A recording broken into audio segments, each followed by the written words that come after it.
welcome to the Lemon Narrative Podcast with Sabreen. I am Sabreen, your host. I am a writer and a storyteller. And in this podcast, I meet a lot of people to talk about their human experience. I ask them the question, what would you tell me if I am writing a feature film about you? So today I have a friend and I'm so excited to have him. Hi, Phill. Welcome. And I'm so honored to have you here today. I'll let you introduce yourself. Hey, Sabreen, and hello, everybody who's listening right now. The honor is mine. I'm very happy to be on your podcast here. And I don't know about backstory, how we met. We are both in a storytelling group. And Yes. that's how our paths have crossed. So Mm-hmm. it's at the moment 11:30 in the evening. So if anybody thinks I'm slurring a little bit or I talk a little bit sleepy, yes, I have my reasons. So Thank you for being here best, at 11. Yeah. yeah. Thank you so much. No worries. Love to be here. I'm so excited. So what do you do, Phill? Yeah, well, right now, or for the past 3 years, I have taken a hold on marketing, and I have stumbled into the search engine optimization area, and I would say I further developed into social media and content marketing. And basically, I love to do, or to sum it up, I love to do anything marketing related. So it's kind of hard sometimes to keep me within boundaries because there's always so many new shiny disciplines and things that I would like to do. So I try to not spread too thin, but that's like my challenge at the moment. Yeah. I honestly don't like the boundaries that we put on our talent. Because if that's something you like to do, that's something you probably be creative with. So as soon as you put a framework around creativity and boundaries, it does not spread its wing. And I don't know, this is how I feel about my writing. The moment I say, I'm not going to write this, is the moment that I cripple my writing, right? Right. I agree with you. Absolutely. But there's so many shiny tools, and that sometimes I have to tell myself like, okay, let it go, Phill. You don't have the time to learn this tool. Maybe it will come by time, but at the moment not. Yeah. Okay. So where are you located right now? I do live in Austria, in Europe. Pretty much 10 minutes outside of the capital of Vienna. But originally I am from Switzerland, so I moved here 13 years ago. Yeah. So okay. I just wanted to know where you are in the world. Yeah. I am in Toronto, Canada. Everyone by now knows. You didn't know that? No, I did not actually. I was guessing from your time zone, like, okay, it must be somewhere North America. Okay. Yeah. I mean, it's a pretty not big good with time chunk. zones. I have them on my phone, and I still would be late to meetings. Today I was late to a meeting, and I was like, "Whoa, what's happening?" So I'm going to start. The umbrella question is, what would you tell me if I'm writing a feature film about you? But the starter question is, what is your opening scene in your film? That's a tough question, Sabreen. I'm usually a little bit, I'm very tough with myself to kind of like reflect on whatever I did or did not do in my life so far. That started already in my school, where I had to fill out like a self-evaluation. So I was always like worse than actually my teacher was like evaluating me, but that's just a side note. But if I have to think what, let's say, an opening scene would be, I would say the opening scene would be kind of a little boy that's like living somewhere in a alpine village in Switzerland. Now you can all like think in cliches. It's not going to be like that in cliches. Like there are cows around, but my best friend is not Heidi, so it's not how I imagine it. Yeah, so there's like this boy. He's probably somewhere in a smaller village, somewhere in Switzerland, and I would think it's kind of like a zoom out into kind of a hyperloop. and that would be the title, because that's how I feel like my life has been so far, kind of on a hyperloop speed. Yeah, that would be the intro. Why did you choose that? I mean, I can give you a little bit a story about my life. I guess that's why we are here. Yes, it's all about you. So yeah, I like this. I'm not denying it. Yeah, but yeah. So just storyline about me was, or as far as I can remember, was I have a brother. We both had we have a different father so far. So in my early age, my parents got divorced and we stayed with my mother. I think I was around 3 years old. And from my point of view, it was always a little bit of a struggle. I mean, some people have horrible breakup stories, but from a child's point of view, there is a lot of stuff happening in the early age. And so my mom had a new boyfriend shortly after she got divorced, and I had always a little bit of a problem accepting new members into a family, because I'm kind of like a horde animal, I would say. Kind of, I have different difficulties like accepting just new members into a group or something. I mean, that I'm actually quite a team player, but I'm a little bit suspicious in the beginning. Cautious. So cautious is a better word, right? And so in the beginning, then we had my stepfather in the family and my older brother and me. We weren't the easiest kids. We had a lot of energy. We did a lot of stuff. We, in the childhood, also burned down some stuff, like we were just loose cannons. And actually my childhood was a little bit bumpy, but not to lose myself too much into details. I had a good childhood so far. It had its ups and downs. But when it got really interesting was basically from around 9 years, because I always figured out something was a little bit off with me. And when I was 9 or 10, people at school were complaining that I'm doing sounds when it was silent. So every time we wrote an exam, I did sounds like, and I was like, yeah, okay. I mean, I didn't really notice it, because for me it just happened to happen. And so it turned out that I have Tourette syndrome, and my colleagues were complaining about these sounds. And for everybody out there who doesn't know what Tourette syndrome is, it's such an impulse that your brain gives away to trigger certain tics, like sounds, movements, also swear words. Some people swear. And it's kind of like a hiccup. You feel it, but you can't hold back. Stop it. Yeah. Right. And this year was a little bit like, how to say? Tough. Not, can be tough. I think recently I figured out it was quite tough on me, because I still suffer a little bit on those events there, but it's just kids, they mock each other. There is some mobbing, and I also started playing ice hockey. I was in the team. I was new. I sucked big time playing hockey, because I barely could skate, and you're like with 30 other guys, and especially boys are not the nicest to each other. And so later I would say I just grew, or I just became a little bit braver by dealing with it. Especially, I mean, the childhood was still not over. I mean, I was just 10 years old. I had a couple of encounters where I was being where people made fun of me.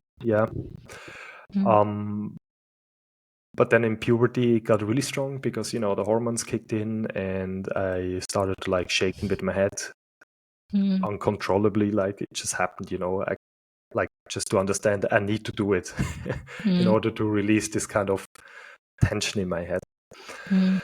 And I mean, I was always believing that I did not have any girlfriend because of that. Because, I mean, how are you going to explain that to the popular girls? They don't care about that. But you're just a weirdo. Started to not really care about that anymore, and just went into my own kind of path, and not really swimming with the majority, so to say. And started to imagining how my future would look like, and that I actually would like to leave Switzerland because I would like to discover places outside and have a little bit of an adventure in my life. That actually started to kick in when I was 16. Our English teacher gave us the task to find some, so to say, pen pals to speak English together, to just improve our English a little bit. So I started to do that. I had a lot of fun. I had a lot of friends all over Europe, basically, also in Mexico and also in Canada, I think. Oh, yeah, in Toronto. Yeah. And she's now living in Guelph, by the way. Guelph. Okay. Yeah. I think it's a Guelph little bit outside. No, it's 40 minutes. Yeah. I live in a small city closer to Toronto. I just say Toronto to like, because Toronto is easier to write. Yeah, it's easier. She was from Windsor. Windsor, yeah. Yeah. Go ahead. Nice. Finish. Which place is it? Maybe Windsor? No, I mean where you live. Oh, I live in Oshawa. It's close to Toronto. Yeah, I used to live in Toronto. It's not even been a year since I left. Okay. So I still work in Toronto, downtown Toronto. So my heart is still there. Nice. Yeah. Go Maple Leafs, right? Yeah. Okay. All right. Back to the story. Back to your story, yeah. Back to my story. Yeah, so I was 16. I started to just also discover that I love speaking different languages or learning different languages. As you guys know, in Switzerland, we speak 4 languages. We have German, French, Italian, and also a language called Romansh. It's like a very, very it's not really spoken by many people, maybe like 2%, and it's a Latin-based kind of language, dialect. Language, dialect. Yeah. So, and also English, of course, we learned at school. I did not learn all Romansh. I didn't learn, but French, Italian, and English, of course. And so it just kind of grew to me that like, hey, okay, I do like to talk to people from all over the world. And somehow then I met Julia, which is now my wife, and we met on in a chat room on ICQ. If you guys remember that, it's like the contender to MSN. There's like those old it's not MSN chat things. Yeah, MSN. And there was a thing called ICQ. It actually worked the same way. It was just a different company, and they had a website, ICQ.com, and you could go to chat rooms and just like chat to people. And somehow we just met, and we understood each other very well. And I mean, by then I was 17. And I always had, as I said, like the dream, I would like to leave Switzerland, live somewhere abroad. Didn't think of Austria. I was thinking more adventurous, like, I don't know, UK, New Zealand or something. But yeah, so it was Austria, neighboring country. It was okay for me. So I started my apprenticeship, and we were actually just friends all time. We spoke a lot about like what's happening in our lives and whatnot. And she had boyfriends, I had girlfriends, but somehow we were always a little bit like, how to say, we had a special connection. You always drawn to each other, no matter what. Yeah, drawn to it. I was looking for that, right? We were drawn to each other. Yeah. And funny thing is, like, after like 5 months into chatting together, we had a little bit of a crush on each other. And because it happens, right? I mean, you're young, you're like, oh, this is exciting. Yeah. And then we realized it doesn't make sense, like she's studying, she has no money. I'm like in my apprenticeship stuck, Also, I don't really have money to sustain a long distance relationship of like an international long distance relationship. That's which requires flying and stuff. So where was she? Were you still in Switzerland? Oh yeah, sorry. No, she's from Slovakia. Oh, Slovakia. That's it's a neighboring country to the Czech Republic. for Yeah, I those that know are where not so Slovakia is. geography savvy. But yeah, Yeah, I know where and it. yeah, no, I Yeah. always have to say, because people mix it up with Slovenia as well. That's Yeah. Okay. in the other direction, but Okay. it's kind of like natural that I try to explain it. Yeah. So, Okay. Okay. so yeah. Yeah. So anyway, when I was, I think, 20, I somehow just told her like, "Hey, look, I have 2 weeks off. I'm coming to visit you," because I told her when we met, like, "Hey, I'm coming to visit you." You know, like everybody always says that, but Yeah. I like to keep my words. And so I flew over. She showed me Slovakia a little bit, and she had a boyfriend at that time. So for me, I'm a fair player. I was like, okay, whatever, like Mm. I don't have any intentions, nothing. But we got very close verbally. Nothing happened. Spoiler, nothing happened. But we just like had these connections. We We know were sitting in cheaters. the Yeah. Yeah. yeah. Okay. I don't cheat. Yeah. Yeah. She was occupado, so Yeah. it's a shame, but yeah, it's how it It is, is what right? it is at that time. It is what Also, it it's is. Yeah, not the at end that of the time, right? world. Yeah. At that Exactly. time, things were gonna wrap up eventually. Yeah. Yep. Mm-hmm. Mm-hmm. And so yeah, we were like sitting at her place in the evening in the kitchen, and we were just talking for like 3 hours, and we just understood each other very well. And after these, I think I spent there 7 days. I went home, and I kind of felt very sad to leave her, and that was very odd to me. Like, I was literally crying when she disappeared at the airport. At that point, when I had to go Oh. to security check, I was like, Yeah. what is wrong with me? Like, this is weird. Like, I do not have this feeling of like this crush love. Like, sometimes you're like, oh wow, she's beautiful, and I just would like to spend my whole life with her. It was not like that, but it was even deeper rooted. It was crazy. So I wrote her when I landed back in Switzerland. I was like, hey, damn it, Julie, I fucking miss you. And I know I shouldn't write you that, but somehow I really, really, really, I feel sad not having you around. And she actually told me the same. So what happened was that she still was with her boyfriend, and she kind of was like, okay, maybe it's just like a crush, it goes away. So she kind of like tried to just let it Like. fade out. And we weren't really texting that much for a while, because we were just like, okay, this is wrong. This is wrong. We have to kind of let it go. And, it's feelings, they come and go. It didn't. So she broke up with her boyfriend. And then in 2010, it was already, we met in Prague for the 1st of April, April's Fool's Day. And somehow we decided, like, fuck it, let's try it. And we started this very international adventure relationship. And yeah, we are together ever since. So what then came was like 1.5 years of flying back and forth, like every month. Like, she came either to Switzerland, I flew to Slovakia. And at some point I was just like, you know what? I anyway wanted to leave Switzerland. I'm going to find a job in Austria.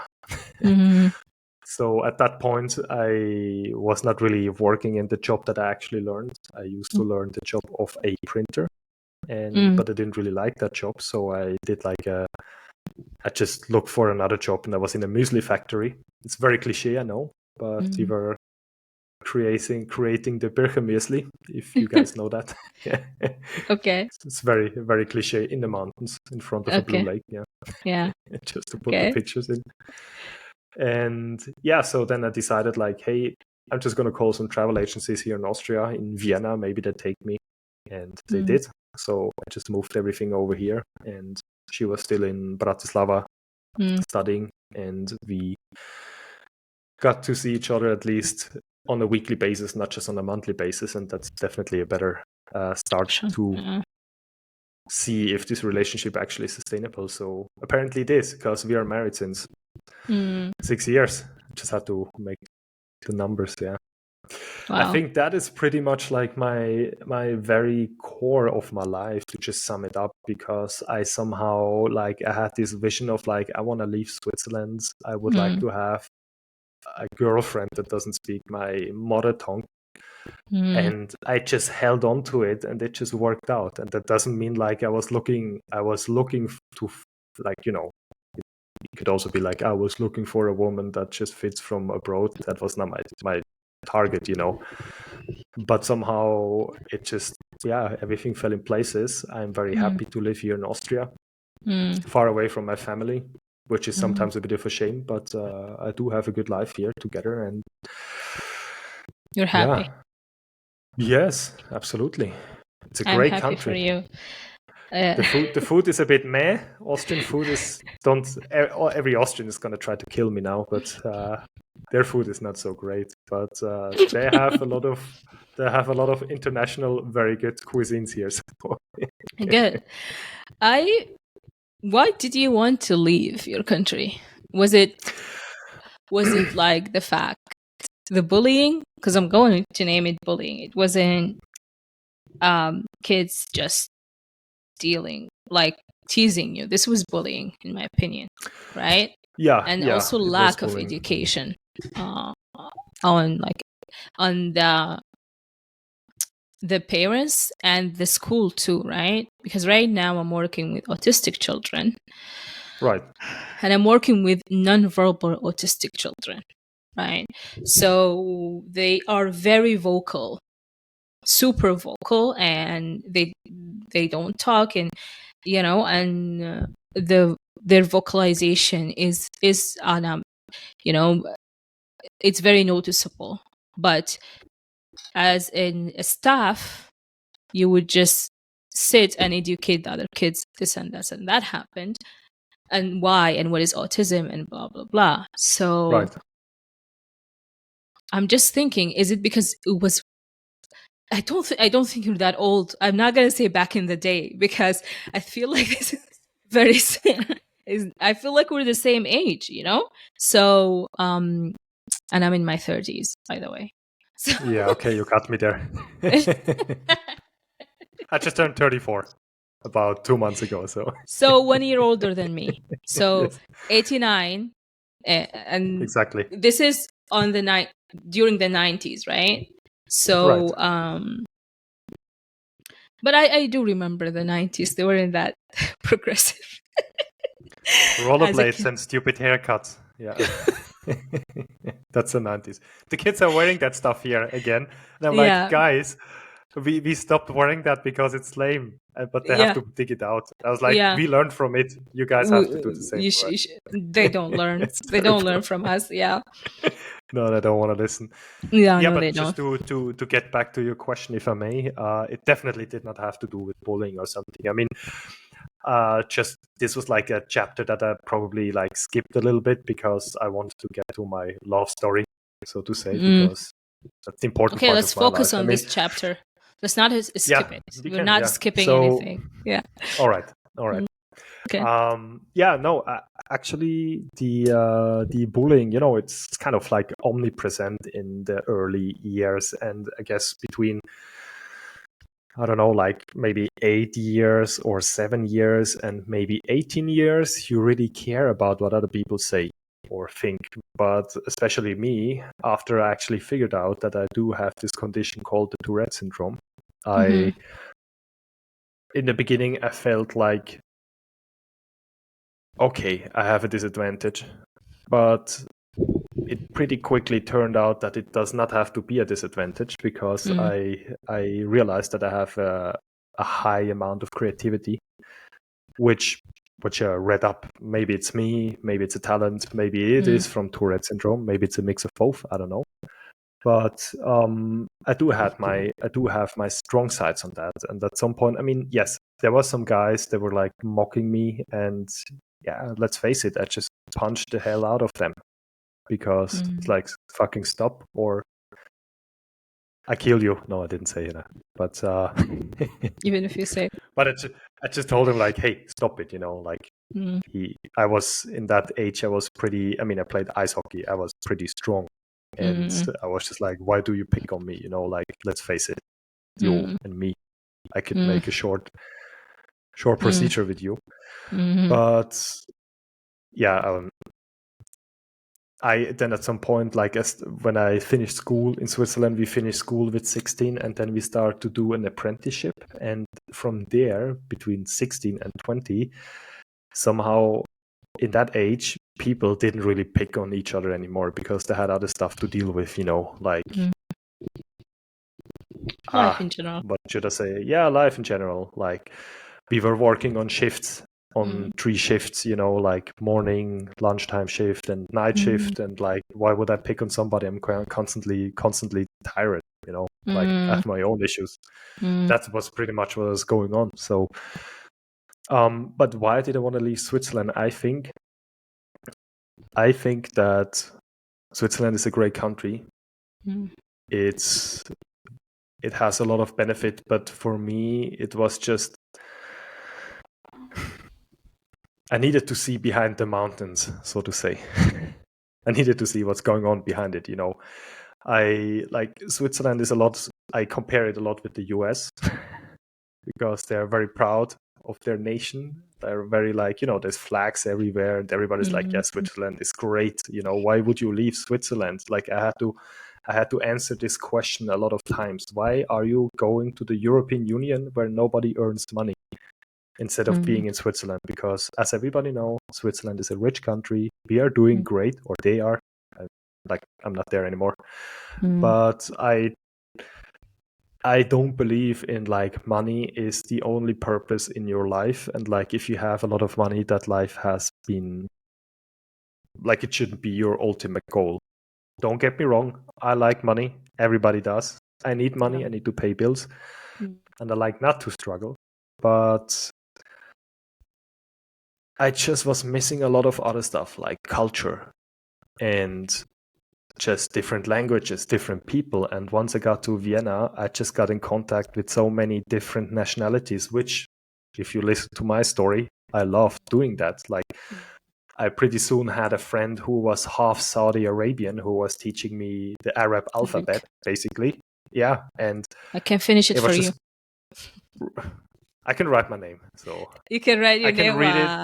I can read it a little bit, and I know it's easier to read the Quran because I have these helping kind of stripes there instead of like reading newsletters. So I don't know how to pronounce it, but I can kind of like guess what it means. But I don't speak Arabic, so but I like it. Like again, I just wanted to know like what's his perspectives and everything, and we were discussing a lot. I had friends that were from. I have a lot of Czech friends. I have tomorrow we are going for a week on a vacation with 2 Hungarian people, and I don't know, I just like this kind of openness, this internationalness, because in Switzerland where I grew up, it was just also content. And that kind of choked me somehow spiritually in a way. So I needed to go out and like just get away, start new. And I think it was a good decision. It was the best decision I could do. I do not regret anything. I would regret turning 34 and still being in this village. That would be a waste of time for me. Yeah. I had I love this. Every person I meet, I find a connection with them in either ideas, perspective, or like life experiences. So I was born in Moscow, Russia, because my dad did his studying there from undergrad to PhD.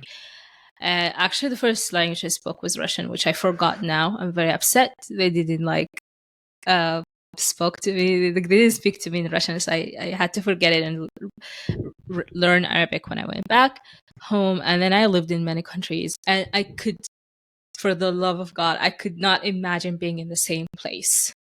And I remember I had a friend.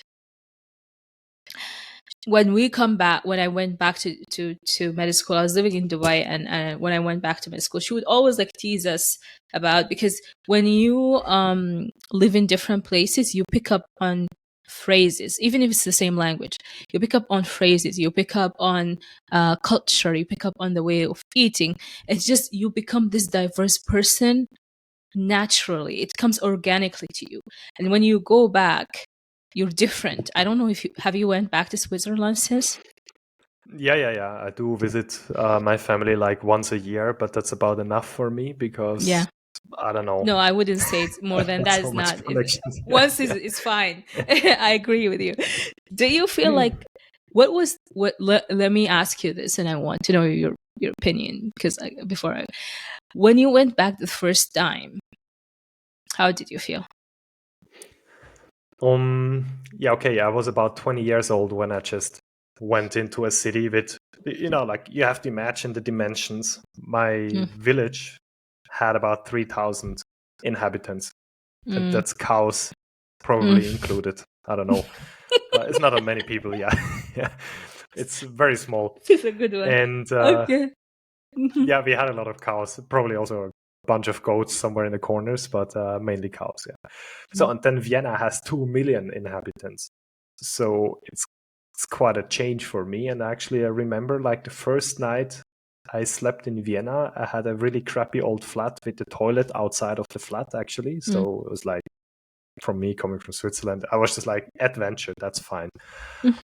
But yeah, I was sleeping on the floor. I had a really cheap mattress, and I woke up and I felt ultimately alone. I was like, shit, sorry, but I really was like, shit, I just did that. I'm here all alone. And the first thing I wanted to do, I went out, I was like, I need a new mobile phone number for Austria, because I was still on the roaming with the Swiss number. And back then it was super expensive because, that international stuff. And I went into the shop, was like, hey guys, I need a mobile phone number, cheapest you have, quick, please. Pretty please, of course. And he was like, yeah, you need this and this paper. And in this moment, I was like, what kind of paper? And he was like, yeah, you need to go to this and that office, go there and kind of sign in that you are in this city right now. And that moment, I was so overwhelmed, I started to cry. Walking in the city, I was like, I am fucking alone here in this city. Like, I have nobody to ask to, like, how things are working here. So to just show you the contrast, I was there. And then the first time I went back to Switzerland, it felt very warm because it was my home. Everything was familiar to be there. But why am I telling you that? Because what is happening, within about 5 to 6 years when I was living here, it transitioned. It actually flipped. So every time I went back to Switzerland, I had this kind of distance memories where I went, where I was. Even when I saw the license plate, I knew this is my home, kind of. But it felt like a distant dream. I cannot remember well anymore. Like when you're dreaming, you wake up and at lunchtime you have no clue what actually happened there. This is how it actually felt for me. And the longer I stayed in Austria, every time I crossed borders into Austria. Oh, my Siri is on. Wait, just give me a sec. Why is Siri talking to me? All right. Maybe Martin cut it out.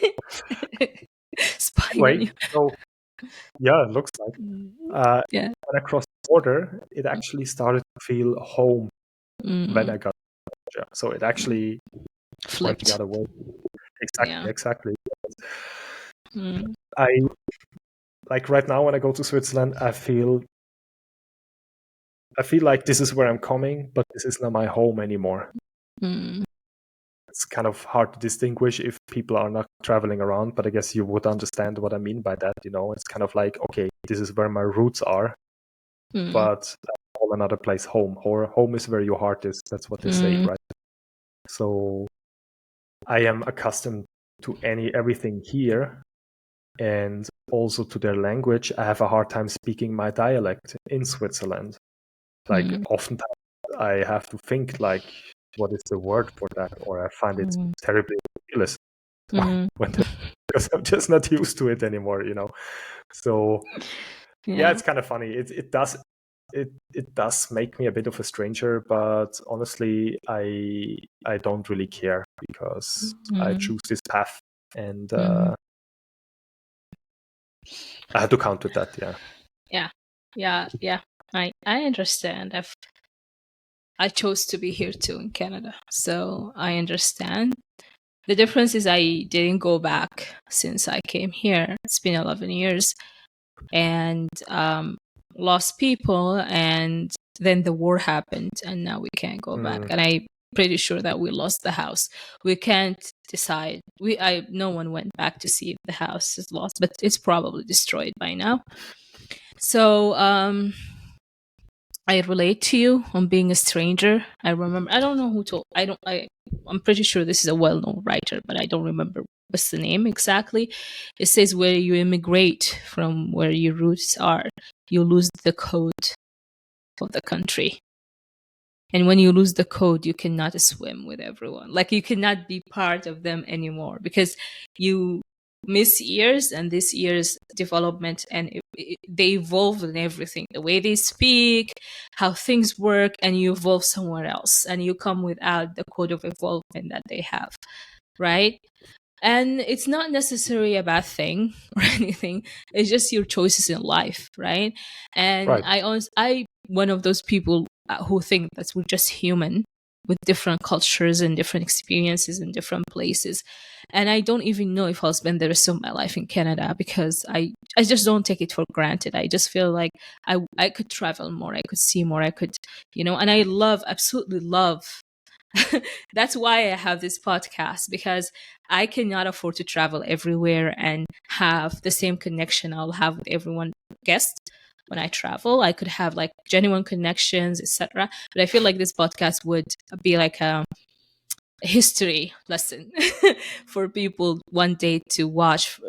Like, you from Switzerland, you went to Australia, you had, and all these experiences. So someday, one day, like, I don't know how many years from now, if they're still here, they're just going to watch this, and it's going to be somehow a saved history, right?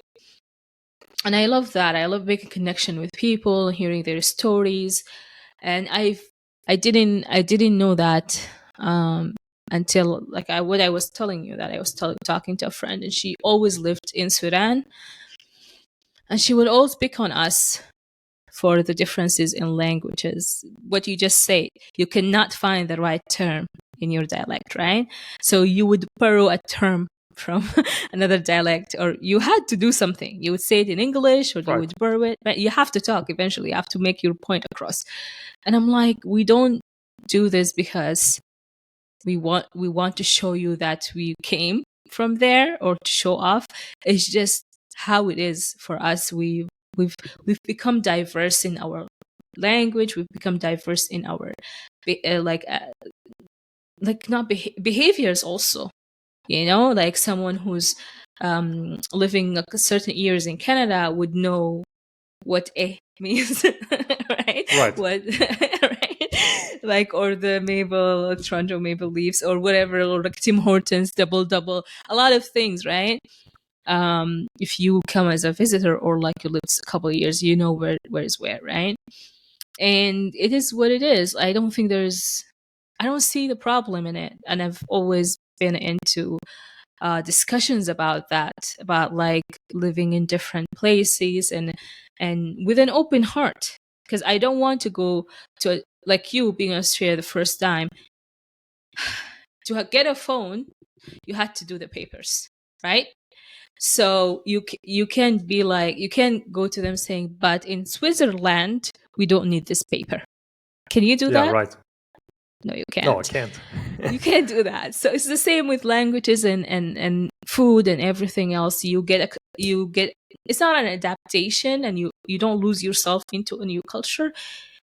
You just dive into it with an open heart, right? Right. and Right. and and fall in love with it, just like And what you did. it's important to have an open heart, because Mm, else you are not going to make it. no. That's what I would say, because if you cannot close your heart and you don't open yourself to new, it's like a lot of things are happening when you put yourself, it's literally putting yourself outside of the comfort zone, because your comfort Mm-mm. zone is your home country, Yes. and you go out there. And Mm. I think actually that's where I grew the most, like with Mm-mm. just really getting into the suck, and Mm-mm. like, okay, Phill, this is what you wanted. And Mm. honestly, I have never doubted it. I have never ever in my 13 years thought I want to go back to Austria, because I usually finish what I started. And I don't know. Also, what you just said before, like every time I go back to Switzerland, like, yes, things have changed. And every time I maybe think like, okay, in Switzerland, it was nice because bum, bum, bum, bum, but that was 13 years ago, who said that It's it's still not the same? no, it's not. It's probably not. No. Like my friends have evolved. They have become 13 years older. Some of them have kids, like probably cannot go back and then like, hey, okay, it's just 5 friends that we were hanging out with. And where it used to be a nice meadow is now like 4 blocks full of flats, and every time I go there, stuff has changed. Now I always think like this is not the village that I have left, and so to say, kind of my memories for like this place, this life is now kind of in my head, in my heart, so to say. Still distant image. Exactly. Yeah. And that's why actually the comparison with the dream comes pretty close, because I cannot get back there and it's just floating in space, so to say. And that's what I have to accept because I can't change it.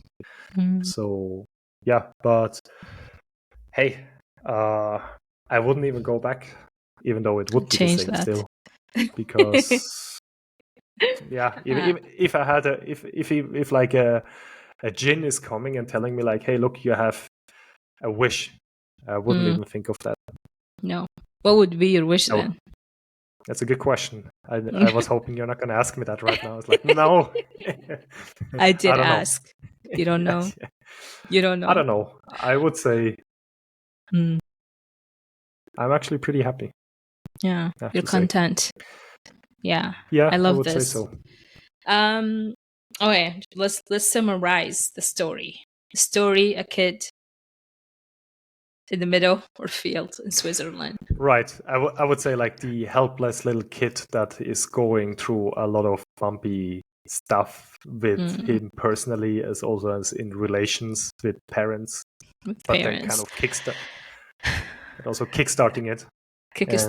And then you in the school, and the finding the Tourette syndrome and dealing with people who are making fun of you, or like the bullying, and then this hokey, and then I wanted to say that there is a blessing here because of your syndrome. You thought the popular girls well, like you focused on yourself, on building yourself and finding yeah. So it was actually I know when you were there it's probably was not a good thing, but now looking back, do you think it happened because I had more time? I would have been hanging out with my girlfriends or like with the boys or whatever, but instead of that I worked on other things that brought me here to this happiness. Do you look at it like that? If you get back to the djinn that grants me even 10 wishes, I would not ask him to get rid of my Tourette syndrome, because it's, as you said, I think it has led me to places and situations what I'm not even aware that it actually had been working in the background for me. So yes, I would definitely say like maybe because of I was different, obviously, or diagnosed different than, so to say, normal quote unquote people. But and I did have time for myself, and I may have not like gone down the path of like a regular dude, hang out with the populars. I mean, I was popular at school too, even though I had Tourette, because I had a pretty big mouth, and everybody who was making fun of me, you should I could bring up something. jokes pretty fast. Yeah. Yeah. It was quite funny. So. Yeah. I believe you. So I think actually, like, I was just talking recently, also like me being very open to the Tourette syndrome actually has started on Instagram, because a dude of mine actually told me like, hey, maybe talk a little bit more about it. And I have to say, so much has happened probably in connection with it that I am not aware of, but it has brought me to here, basically. Yeah. Probably also being fearless, just leave the country, like whatever, no idea what's going to happen. I just do it. Let's see. Yeah. So, yeah. I love this. I always say the same about my kidney failure, that I wouldn't have changed it. I don't know if you know. I had a kidney No, failure. I don't. Yeah, okay. So I had Yeah. a kidney failure, dialysis, Right. transplant, all that package together happened a couple of years ago. Like I had my transplant 2 years ago, right? Which brought me here. Night Owl Nation, getting to know you, podcasting, and I'm having fun. Um, I want to touch because I am also a child of divorce, by the way. Hmm. But we were three kids. I'm the oldest, and it happened when I like the first divorce was 9 years old, and then I was 9, and then it was official at 11 years old. So, Okay. um, I don't know. I have so many questions, but I know this topic might be sensitive. So, what did you You, struggle with the most? You said you did not accept the new person in your life, the stepfather. Was that the main thing, or there was other things too? I mean, to be honest, I'm visiting a psychologist who maybe because I think I buried a lot under the rug. Mm. Um, Even when we were talking, you were burying it. yeah, probably because If you don't want it's to go not there, like we that. It's won't. no. It's okay. Hey, I love to Yeah. talk about it. It helps me. It helps me actually because nobody ever asked me much about the time. Mm, I just don't know where to start because it's still a little bit flaky in my mind. mm, I just remember, like, my new dad, like my stepdad, and my mother. mm, They used to have a little bit of a had a bit of troubled relationship in the beginning. They were both young. She had two kids. He had to kind of accept it. I think he was 23 or 24 years old. Like, hey, when I was 24 and I met a woman with two kids, I don't know if I would have gone down that road. Like, hey, first mm, of all, respect to that. Yeah. And yeah. my older brother and me, we were not the easiest. Like, Mm, it was not like we were calm at home reading our books. We were mm, assholes, sorry. But mm, mm, yeah, we were asshole kids. Yeah. yeah. So maybe censor that, but I had to say it. Yeah. It's okay. And uh, yeah, it's hard. I mean, I think a lot of stuff has happened with me that I just currently got aware of it. Like, I feel like I have never really, or I always wanted to impress my parents with anything.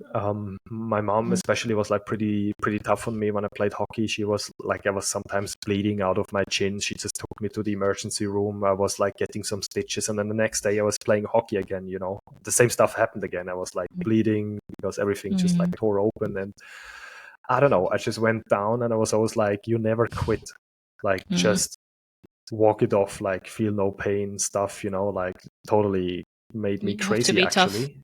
Yeah. Exactly, yeah. And I mean, also, You don't have and to. I just told Yeah. that my psychologist. She asked me like, hey, do you think this was all bad, or like would you like relive that? And I was like, look, it's like I can go to war and I would probably learn a lot of life lessons there, but I come Mm, back as a mental cripple or physical mm, cripple. So mm, I think I am mentally, I mean, it's maybe a strong comparison given the times and also your country. I'm sorry for that. I don't want to be disrespectful, but it's kind of like that's how I feel. Like, yes, okay, it was tough. There was a lot of stuff going on, especially on the psychological basis. Like when I saw also like my mother struggling, and like, as a kid, like there was a lot of stuff going on. They never told me like, hey, I never got to hear like I love you. I never mm, heard that from my mm, parents, or I am proud of you or something. So mm, I was always striving for that mm, to finally get this, and eventually I just had to accept like, hey, look, this is my expectation, but this is not going to happen because mm, like if I hadn't gotten it in my 28 years back then, it would never have happened anyway. And mm, it did cripple me a bit, I have to mm, say. mm. And but yeah, I'm currently like working Going this through through. this. Yeah. Yeah, it's hard because I think there It's was just a lot hard. of painful stuff that I just kind of like, for me it doesn't seem like such a big deal, but But it when I talk is. to her and we open, yeah, and then I realize, holy fuck, Mm, like, whoa. mm, yeah. But it's hard. Maybe ask me in half a year again. Maybe I'm like further in the path. I could give you some examples. Yes, Yeah. I'll have you half a year from now and we talk about this Yeah. specific topic. I just want to touch on the fact that I know because I don't remember being hugged as a child. And I just remember the what do you call it, the regular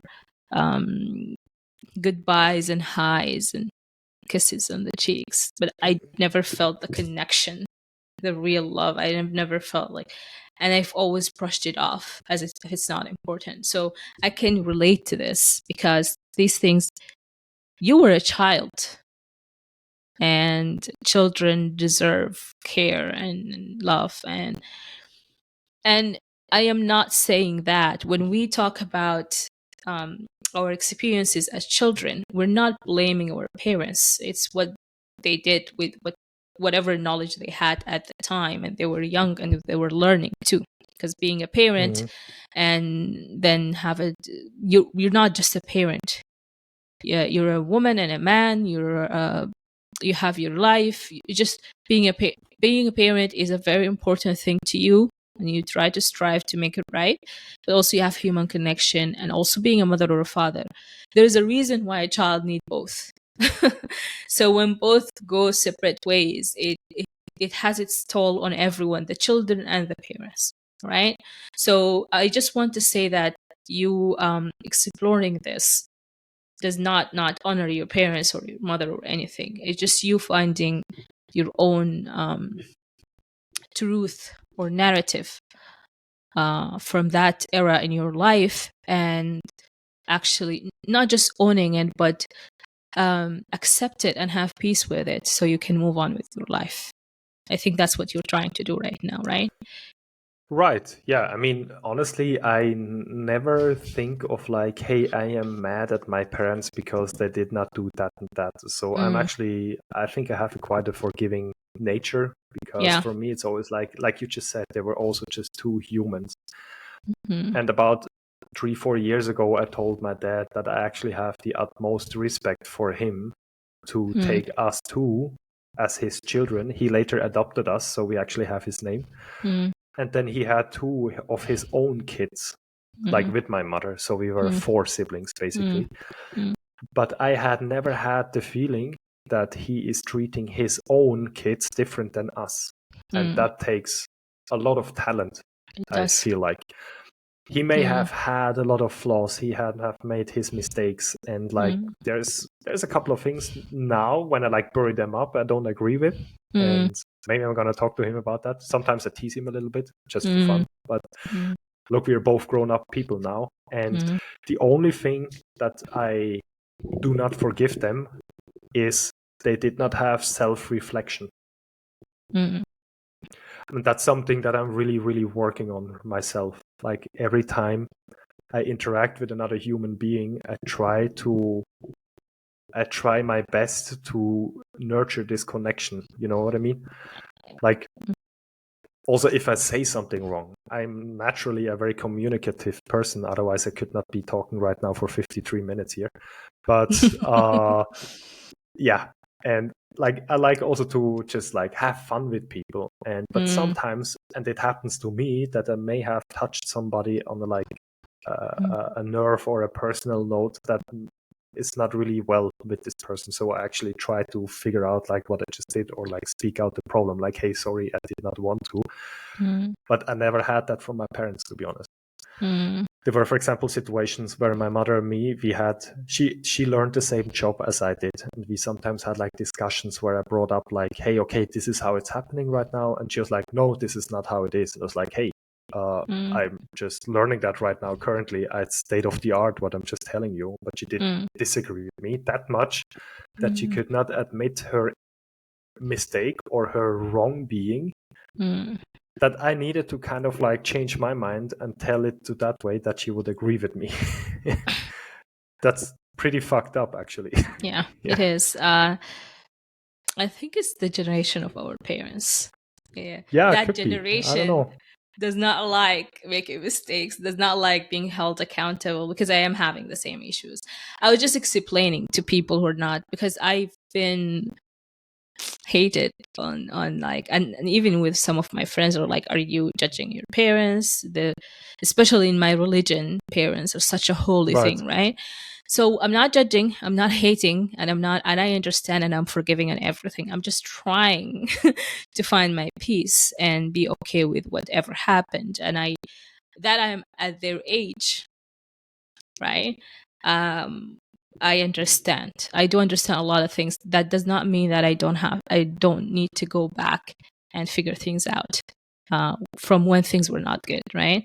I was just trying to explain that, but you sound like kind of guy who already understand. But like listeners do.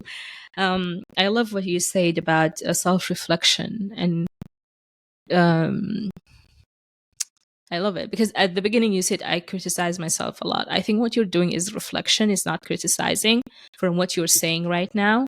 I don't know if there's more that you buried and I'm not aware of.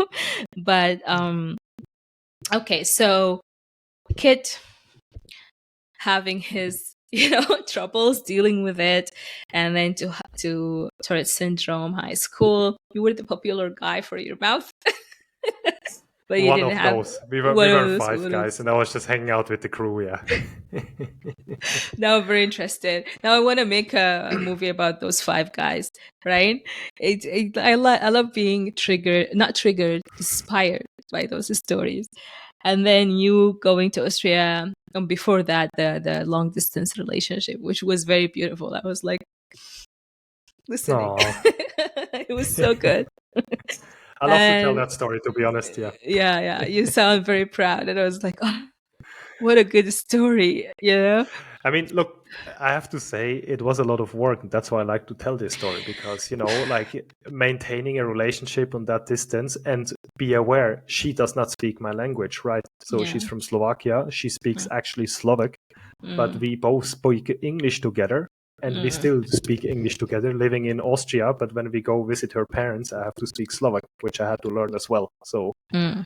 it's kind of I like, was I, when you were talking about it, I was like, ah, look at this guy. He has, yeah, you put so much effort. You found a job in a different place, is closer to place close to her. Like you actively worked on this relationship. You both did, but I just I find you what you did was so inspiring that I was like, oh, I wish someone did this for me, right? And it just oh, goes to all of this when people, some men make excuses, and I'm like, nah, I don't like that's to make excuses. yeah, exactly. So I was thinking, this is, it just shows how committed both of you were, but especially you, like changing your whole life, and the next morning waking up, finding yourself so alone, instead of saying, oh, what did I get myself into because of this relationship? You also had the urge to leave too. So those like were all playing facts in everything, but she was a catalyst in that too, a Yeah, I main wouldn't have done it catalyst. for anyone. Yeah, so Yeah, yes, it exactly. has to be fitting. It has to be fitting. So everything just aligned together. And I just love this. I love this. If it's a film, it just goes from you, a child, and then traveling to Austria, meeting someone, how you met them. And like, it's so cute. So, and then you go and I imagine the first few weeks in Austria, because I had that. Do you know how big Toronto is? I was I've traveling been with no there. phone. You've been there. I was traveling with no phone. I was getting into the TTC subways with no phone. I would Oh Google, wow. like, goes into the maps, and where am I going? And I would leave 2 hours before, because I didn't have a phone to navigate, because I did not understand phones, right? Right. Not phones, phone plans that they have, because I come from Middle East, and things are so, everything is different here when I came, right? So I was okay getting lost and knowing the city. That's why I love Toronto, because I landed here and my dad has to go back, and it was just me and my sister, and I got lost. So I can just imagine the first weeks for you, and of course you had a different accent, you look different, and people, while Toronto is a very multicultural place, you would get discriminated against, and I imagine this happening to you too, and Yeah. all these things. Yeah. On the side note, I get discriminated, and Yeah. It's something I want to point out. There is a racism towards people in Switzerland, but it's on the good side. But it's still bad that it happens. So people automatically assume that everything that comes from Switzerland is reliable, perfect, has money, and you can trust them. Like really, really, like I face this I believe anytime. you.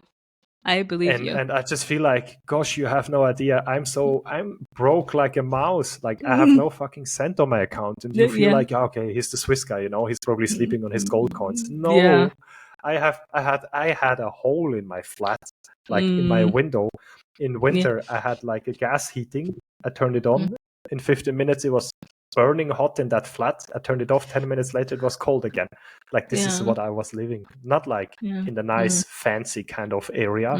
Yeah. But this is something, like, of course, like you have a different skin color, like people see that on you. But when I used to talk to people, suddenly they were like, oh, are you from Switzerland? It's like, oh, yes, I am, and then they were like, oh, then they came with Must their have cliches money. and stuff, Yeah. It's not the same as you get like negatively discriminated not getting a job or something, but it's also still, sometimes, still, but it's a problem. Yeah. It is a problem, it's still racism in a way. And when like later down the road, like we were looking for a flat here in Vienna, we went to check it out, and I was like, okay, we would like to take it. And then he was like, okay, he needs then the passport. And I had to send him my copied Swiss passport. And I told my wife, we're going to get this flat because I have a Swiss passport. And we got it. And that's actually crazy if you think of that. Like, honestly, I'm glad that this is not on the other side, that I don't get a flat because I have a Swiss passport. But yes, I don't like to have these privileges, like I am a guy like anybody else. And I don't want to be like having advantages just because of the origins, like everybody else, like everybody is just trying to make it in this life, no matter where it comes from. And I think it's probably very odd to hear something like that on a podcast, as like this privileged white guy from Switzerland is complaining about his privileges. But if you think of it, sorry, it's I'm actually laughing. just as it's okay. It's okay. It is to laugh it's at, because I still relate to it. Yeah. And I think this is just like a way of, in a way, a racism, because racism starts when you have some predicaments towards somebody that is not from the country you have. It can be on the good side, it's still racism. It can be on the bad side, it's also racism. Not everything has to be like, but because discriminative. but because you put into this high status, others are put into the lower one.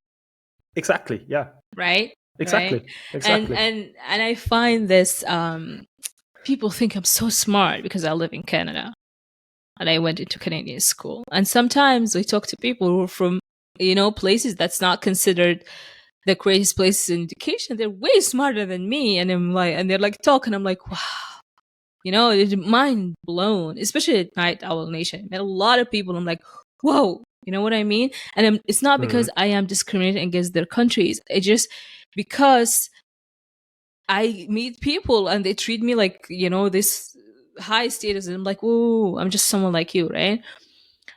And yeah, I can relate to this in a sense. When you put someone in a higher place, someone else goes lower, and it's not the same. And I think people should just be. I honestly, this is a topic that needs another podcast. So let's just exactly. But I just wanted to state that like, yes, I am happy I'm not like in a negative way discriminated here, but at some point it kind of also negatively influences you a bit, because you then just like ask, like, is it just because of my origin or not, and it even gets to the point, or it's like, am I real? It's not imposter, but you're just, exactly, yes. Am I real? Is this actually, it sounds like did imposter. I achieve it? Or did my passport did? Or did my passport? Yeah. I got you. I mean, sometimes it even got to the point that like I was like driving the subway without a ticket, and then they called me and that just put in my thickest Swiss accent, and they were like, "Oh, you're from Switzerland?" I was like, "Oh yeah," and then they thought it was cool, so they let me go. I mean, it's just, it's so wrong. I know it's wrong to every. It's down to the T wrong, but like, yeah, I just played their weakness at some point, and I was just like, hey guys, look, I'm as fucked up like everybody, guys. Yeah. I played a weakness before when I got accidentally lost, took the wrong bus in not Toronto, another city. and I take this bus every day home. And then instead of 73, I took 72 because I was texting, or it Not was looking. 72. Yeah, it was such a stupid mistake. And I am at one of the last stops. So I wasn't looking. I was texting all the time and I was listening. I was on my phone. And then I realized that I'm a visual person. My surroundings are different.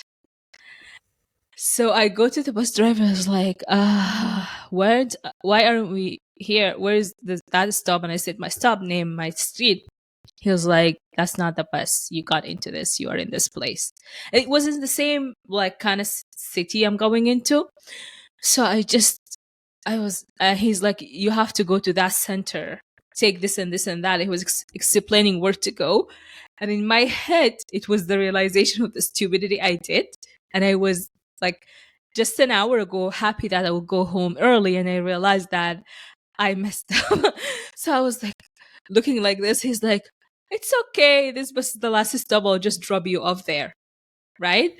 It's Because nice. he thought, no, it wasn't nice. He thought I was lost because people, due to my scarf and everything, they don't think I speak good English. They think I'm lost all the time, etc., etc.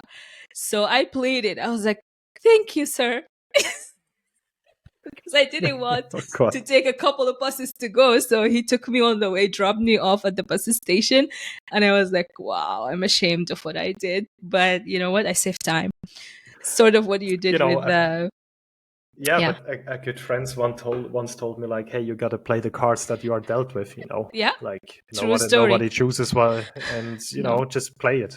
Yeah, exactly. Sometimes the cards are not good, but what can you do? I have two questions before we end this. The first one All is, right. what do you think is a theme in your film? A theme, as in what, for example, like a theme song, or what do you mean?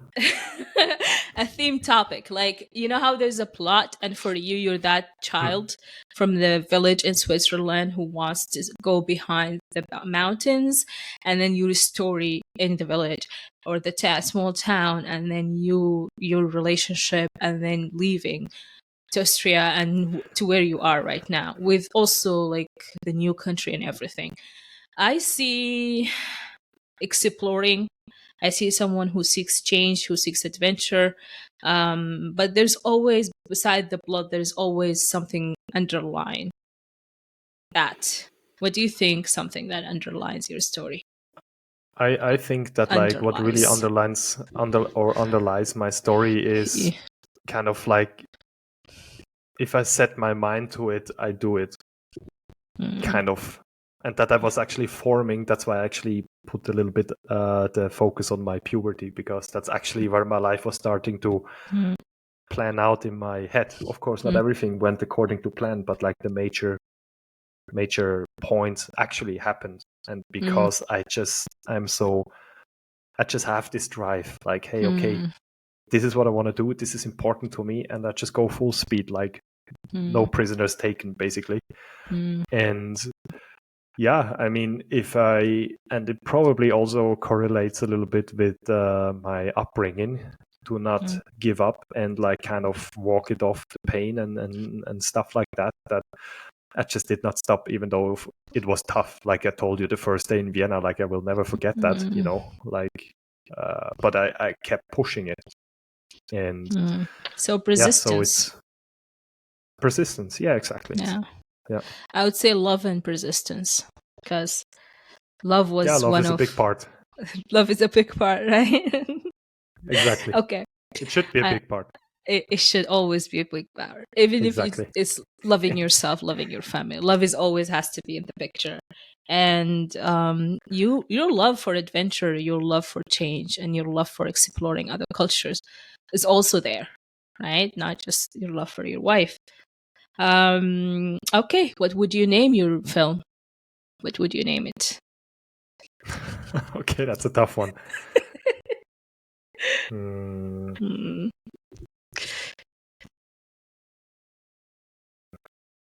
I would call it maybe a story about searching and finding. Somehow like that.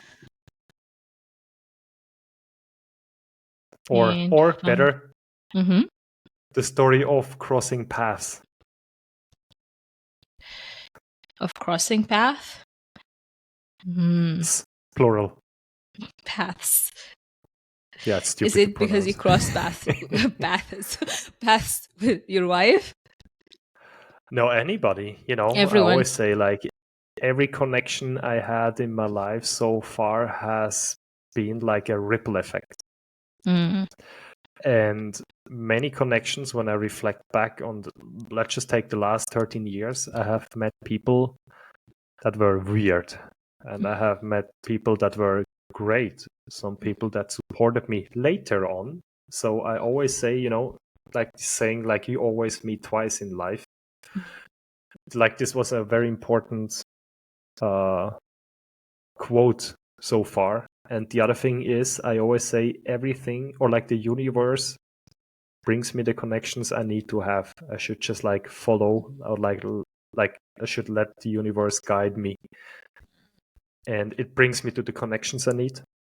And even though it's bad connections, it always has a purpose.